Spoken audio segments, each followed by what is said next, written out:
नमस्कार today news को स्वागत करुछु रमेश। आसंतु नजर पकेबा आज केतेक मुख्य खबर।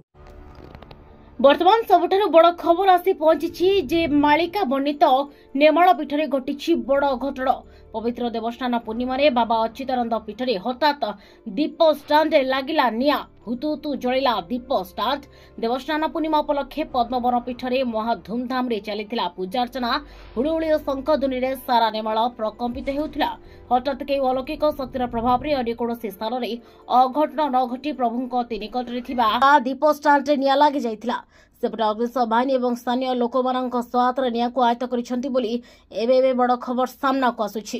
तेबे नेमाल गादीर साधु सन्थ और महापुरुष माने कहउछन्ति जे आगको ओडिसा रे निश्चय बड़ विपदी पड़ी पारि। या होछि तार बड़ संकेत। तेबे मालिकार कथा गोटी गोटी सब सत्य हेबाको जाउछि।